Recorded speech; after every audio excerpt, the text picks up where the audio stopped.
What's going on, everybody? Welcome to today's live stream. I hope you guys are all doing so well. I thought I'd jump on here real quick and talk to you guys about my first impressions with the Weber Workshop key.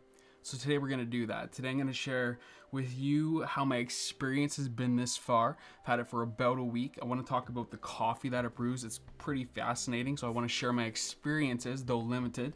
I also want to talk about my experience in the workflow of this grinder and the whole deal of like a $2,000 grinder. Is that really necessary? We'll dive all into that and kind of just share my overall experience. And at the end of this video, I'm going to open up some Q&A. So during this live stream, if you have any questions at any point in time, drop them in the comments or the chat, and I will try to answer those at the end of this video. Now, before we dive into this, if you could do me a huge favor, click that like button, guys. It really helps out these videos. It tells YouTube that this is a video worth watching and that specialty coffee is a conversation worth having, especially in this YouTube space.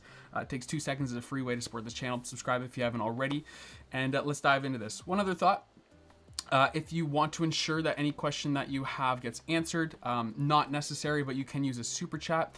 All money from super chats will be donated to WaterAid, which is a charity that helps people across the world have drinking water, which with coffee, we all know that's super important to have clean drinking water. So just thought I'd throw that out there.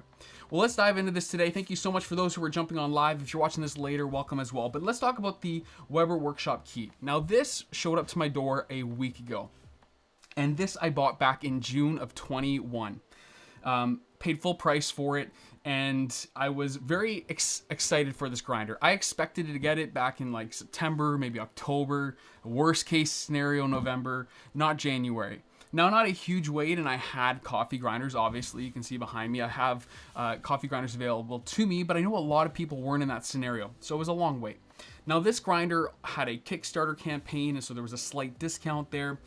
With the Kickstarter, you always take the risk of what you put your money into. You won't actually get that returned to you. So it's a little risky, but Weber Workshop, obviously a pretty popular, well-known brand within premium coffee grinders with the EG1, the HG1, the HG2, and now the key. And so it was a little less risky. Regardless, I did spend my money on the Kickstarter campaign, and I paid an extra, I think it was $200 for DHL shipping, so I could get it earlier than the normal shipping that would take a lot longer. More so, I also had to pay another $300 upon receiving this for duties and import fees in Canada. And so I believe, all in all, Canadian dollars, by the way, I spent around $2,200, which right now, if you go on their website, it's about $25. So using the Kickstarter campaign, I saved some money. So was it worth it? Was it really worth it? I mean, this isn't a review. This is my first impressions. I just want to share with you my experiences, and then soon to come, once I'm confident in my results, I don't want to rush this. The grinders take a while to season. They take a while to figure out their flaws, their quirks, and so I'm not going to rush this by any means. But once I'm confident in my results and findings from the key, I'll be sure to post a full review and maybe some comparisons at a later time, which I know many of you guys are excited about. You guys love those comparison videos. So let's talk about what it is, and then we'll talk about my experience. We'll dive into this. So $2,000 grinder, what does that get you? What does $2,000 get you for a coffee grinder these days? Well, this is an 83 millimeter conical burst set inside this beautiful grinder. Now, they're coated, I believe it's a tin coating that Weber Workshops uses. It's a coating to protect the longevity of the burrs. You find this on other burrs like the SSPs. I believe they call it their Red Speed. Regardless of the naming, it is coated, and they're 83 millimeters, and they're big. They're big burrs, okay? Comparable to the Niche Zero, those have like 63 millimeter conicals, and like a Brazza Sette, those have 39 or 40 millimeter conicals. So big difference in size. With this as well, you're getting premium craftsmanship, right? Weber Workshops, they're known to produce fantastic quality grinders. In the EG1, that thing is absolutely a masterpiece in terms of engineering and design. This is not the EG1. I will say that. I've used the EG1 many times. This isn't it, but it's very good. Okay, this is very good. And again, I'll talk more about that in my review. But you're getting premium craftsmanship. You know, everything about this thing weighs like 25 pounds. It's heavy. It feels solid. Nothing feels cheap about this. It's a very premium coffee experience. And that doesn't appeal to everybody, but it appeals to crazy people like me, maybe you. I'm not calling you crazy, but you know, there's people that really are into this, and that is who this is for. Within this is definitely geared towards espresso right here. This is how you would adjust these burrs. This piece right here is actually like an anti-popcorning disc that sits right on top. It seems as if after production they realized popcorning is an issue and we got to fix it.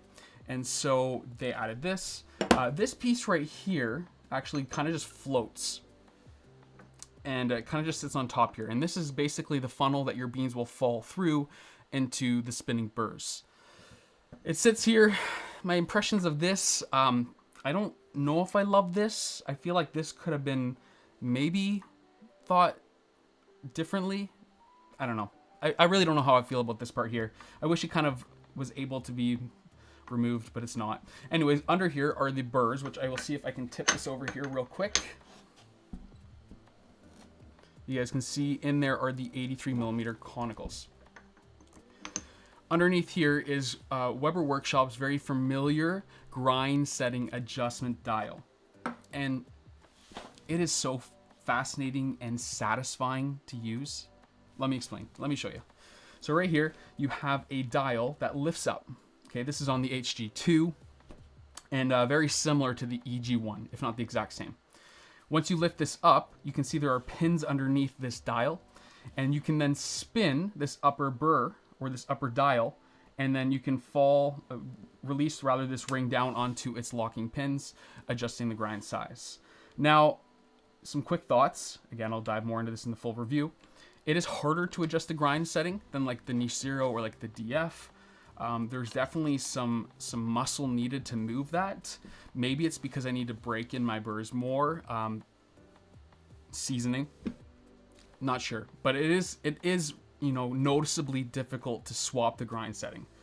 Now, some caveats, some interesting things with this, because it has locking pins, the grind will not be shifted. You can't shift that grind setting while it's grinding. It is locked in there, and it's very easy to replicate grind sizes. Each one of these dials here, each one of these notches represents 5 microns. Pretty interesting. And then if you work down, we've got the magic tumbler here. And in my opinion, this is one of the most well-engineered and thought-out coffee grinder pieces I've experienced in a long time. Now, this tumbler here is magnetic, okay? And so they're older, they're EG1. They had magnets on the bottom. It would sit right in the middle of the base, and you would grind coffee through into the tumbler. The EG1 also had this fall-through design where the coffee, you can remove the floor and it can fall right through. This one, really nice. They have magnets on the top here, and there's magnets underneath the grinder burrs. And this can actually just magnetize right up into that spot there, which is so nice because, I mean, you've probably been there before. Mess, static, just coffee grounds going everywhere from the chute to a dosing cup or portafilter. There's always some mess, and this completely eliminates that. I think that's just nice. It's a nice experience. It makes me feel happy. Maybe I'm weird.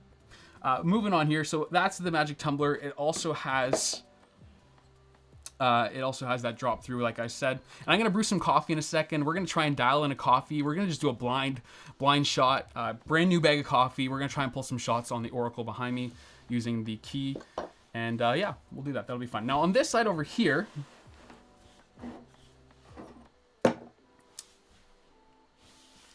this is where the magic happens. Okay, we've got our power button.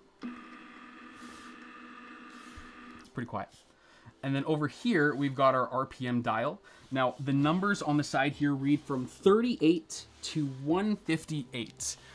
That's very slow and not very fast, okay? Like, very traditional. Like, the 𝙇𝙤𝙣, I think, is around 300, give or take. The 𝙇𝙤𝙣 Mini is a little less than that. 38 is, like, very, very slow. It's very hard to see. You can see this RDT spin on the bottom. That is a very slow movement for a conical burr. That is like hand grind speed, which we'll talk about that at the end of this video because I have so many thoughts on RPMs. And then over here, this little wood piece here opens up to a very satisfying little piece of wood and copper and a brush. And when you're done with this, obviously you clean up all your coffee grounds, and then you can take this little copper piece, push it over the brush. Like, come on, can you see that? Amazing.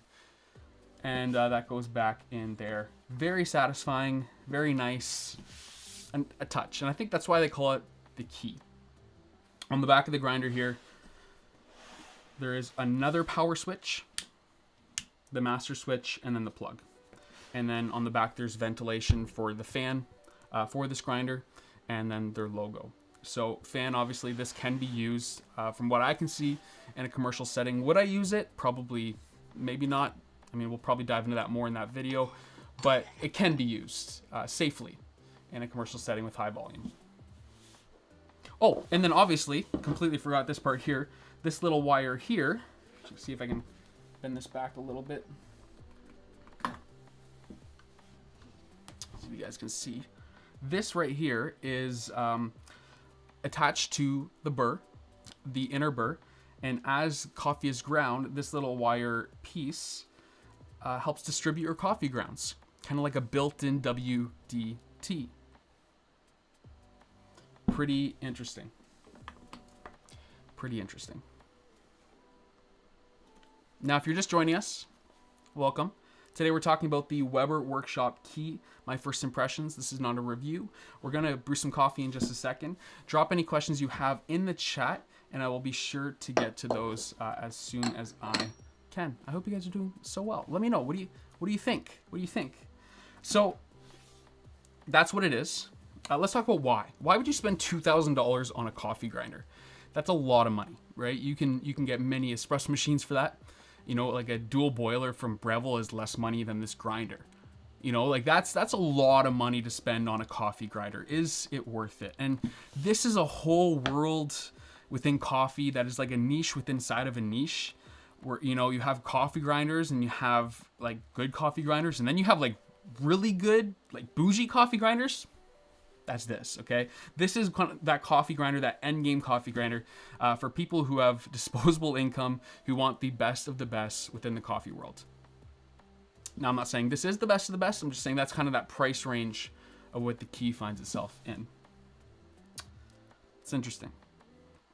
This does use a conical burr set, and very few high-end grinders in this price range use that conical burr set. There are a few. You know, there are a few, but not as many as they do the flats. You know, even Weber, they use flats in most of their other grinders. So very, very interesting. It's an expensive hobby, but it doesn't have to be. It doesn't have to be. A lot of the content that I create on this channel is all about accessibility, the approachability within different budget options. This is a little extreme. I don't really talk about grinders and content and gear like this a lot.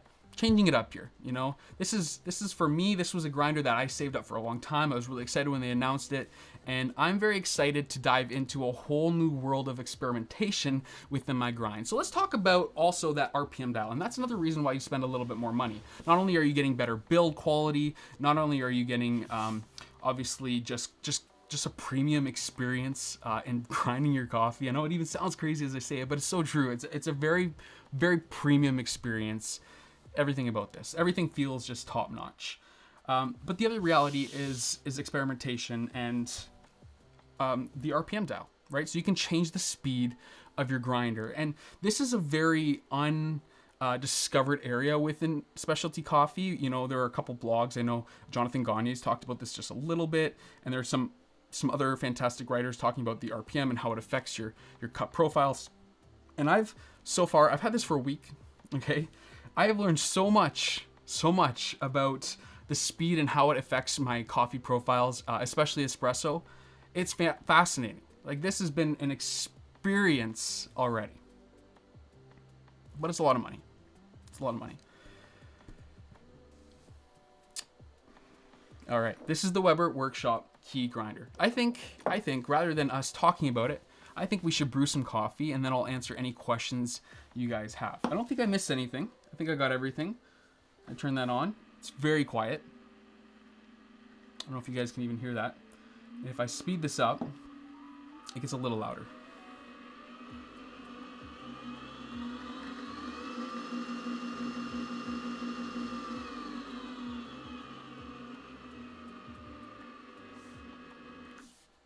All right, let's brew some coffee. If you haven't yet, do me a huge favor. Click that like button down below. We have 42 likes, and there are 160 of you guys on. So click that like button down below to tell YouTube this is a video worth watching. And let's brew some coffee. I'm gonna turn some music up here while I get this all ready.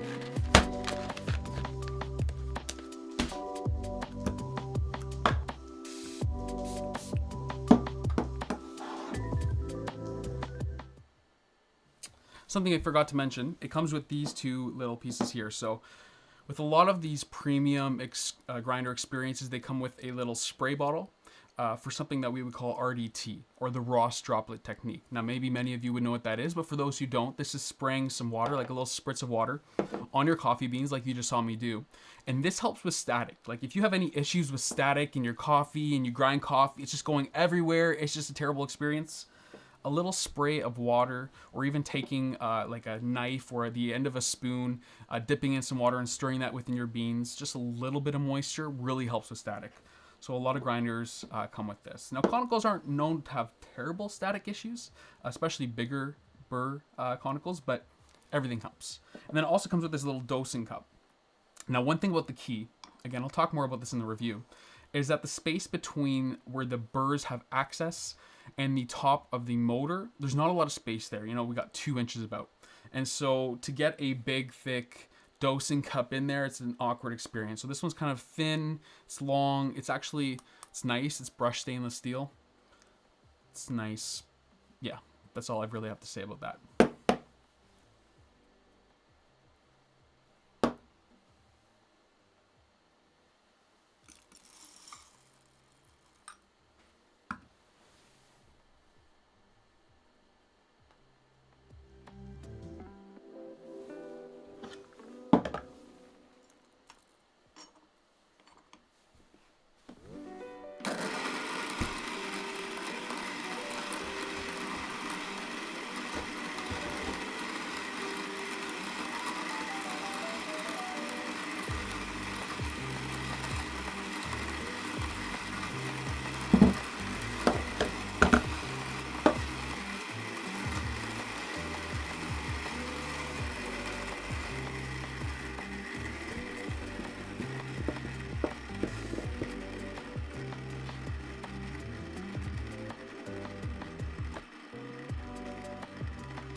All right, if you're just joining us, this is a live stream. I'm just giving my first impressions of the Weber Workshop Key, and we're brewing some coffee here. This is a coffee grinder. I think a lot of people are confused in the chat. Is this an electric tamper? Is this, I don't even know. There's a bunch of different suggestions here. This is a coffee grinder. And I would love to know, I would really love to know your opinions on the appearance of the Weber Workshop Key. This is the white, they call it Snow. And then there's also Onyx, which is their black model. Let me know in the comments. If you haven't yet, this will be the last time I ask. Smash that like button, click that like button. It's an easy way to support this channel. And let me know that you are interested in coffee live streams. All right, let's brew some coffee. Now, as I mentioned, there's some coffee grounds here. Let me see if I can show you guys real quick on this camera without spilling this everywhere.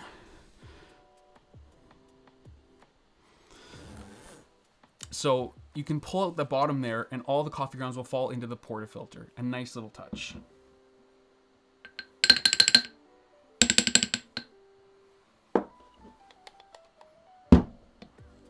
Now, normally this is where I would use like a WDT and break up any clumps in my grounds, but I'm gonna trust this grinder here. I've been testing it a lot lately, so I'm not gonna do any WDT. I'm just gonna go brew this espresso, and I'll be right back.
Okay, I guess I need a spoon, right? We need to stir this.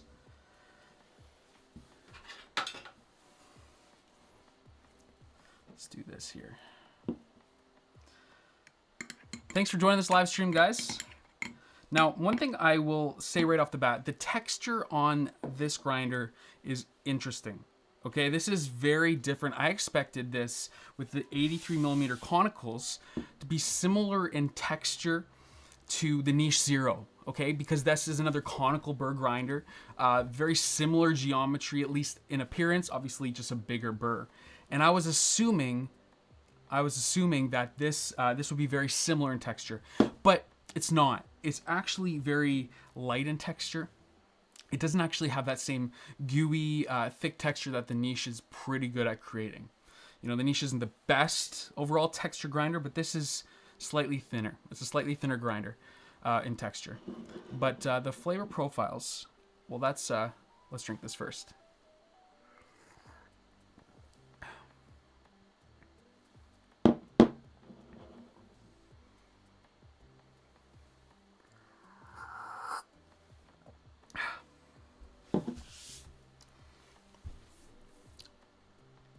Wow. The coffee that the key creates. Now, this was a washed Ethiopian from my friends at Detour here in Canada. And it surprises me for a conical. I'm gonna sound a little nerdy here, but just stick with me here. It's very like, it has a lot of clarity for a conical. This might be completely relative to the RPMs, and this is something I'm trying to figure out. But I'm actually surprised at what I'm pulling from this grinder. In my experience, it produces a lot. It produces very few fines, and so it's very hard to get that astringency, that bitterness from an espresso. I've pulled shots that have been 35, 40, 50 seconds long Slayer style shots with long pre-infusions and ground very fine, and there's been very little bitterness, if at all.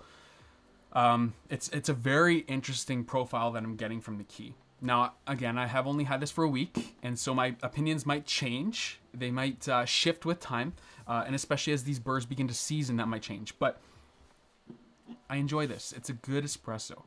Is it the best espresso I've ever had? I don't know. I don't know.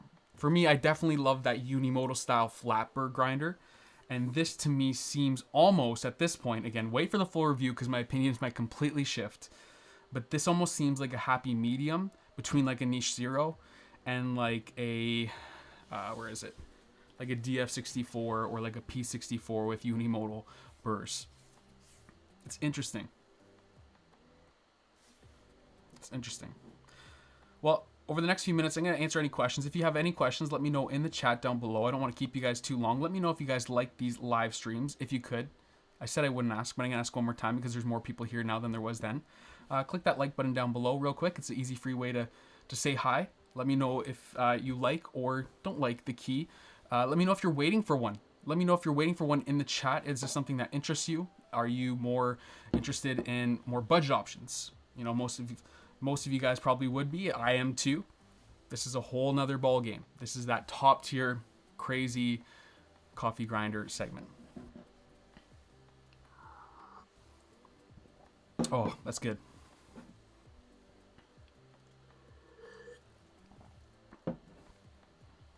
Okay, well, I'm going to go through the chat here. Am I related to PT from Speed Academy? Sorry, I don't know who that is.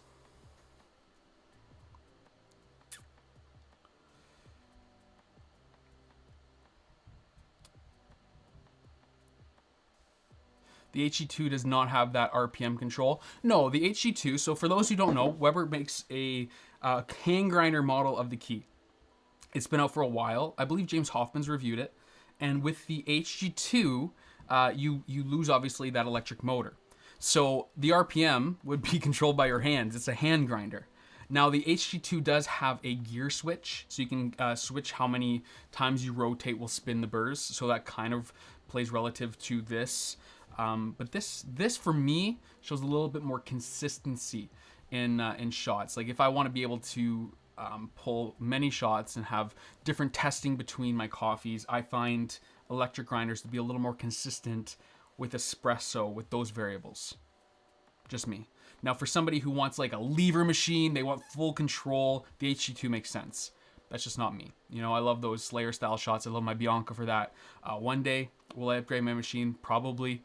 And I would probably have something with like flow control or pressure profiling to a degree. And I want to be able to experiment. And so this is that happy medium.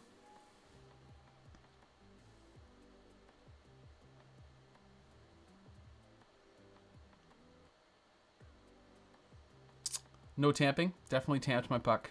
Definitely tamped the puck. I was just off camera.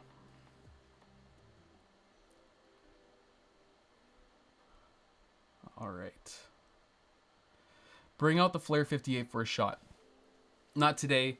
But let me know if you guys like these live streams. I can try to do more of these. This is something that I need to know. You guys got to let me know, and I'll try to pull them off. The Flare 58 would be a great espresso brewer to pair with something like the Key because of that adjustability and the RPMs. Now, one thing I've also noticed is the lower the RPM, and this is proven from some studies, so I'm still experimenting with this and comparing it to research that's out there, is the lower your RPM, the lower that your motor's spinning, the more the unimodal grind distribution would be, the more peak distribution it would be in its distribution placement. So if I was grinding very low on the RPMs, they would be more uniform than they would if I ground at a faster speed. So if I ground at, let's say, a 9 here, and I had this on full speed, there might be more fines, there might be some more boulders within my grounds, versus if I had that down at a very low RPM, there often is a more tight peak distribution of those grounds, and so they'll be more unimodal in distribution. And so very interesting, you know, testing this out. Is that true? So far in my experience, the slower that I grind, I find it's very different. My shots often come out a lot faster, and I have to adjust my grind size accordingly. Fascinating stuff. Absolutely fascinating.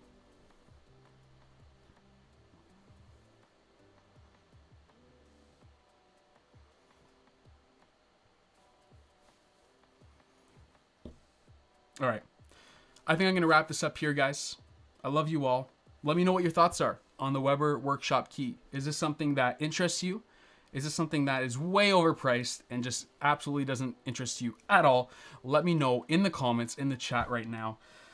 What would you like to see from this? What would you like to see from that review? What do you want me to do with this grinder? You know, I create content for all of you, you know, not for me. So let me know what you guys want to see, and I'll be sure to do that in those videos. Now, in the next couple days, in the next week or so, I'll be doing a comparison between this grinder, which is the DF64, just got that last week. I just put the SSP unimodal burrs in there, the multi-purpose ones, and I'm going to compare it to, let me see if I can move this key out of the way, to the Oro, the single dose. Very similar price ranges, both flat burr grinders, around that similar size of burrs, and so I'm going to dive into that.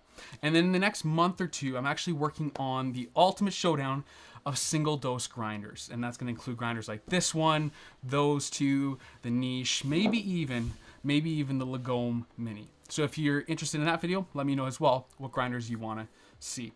I love you all so much. I hope you guys have a wonderful day. We'll see you guys all in the next video. Peace. Love y'all.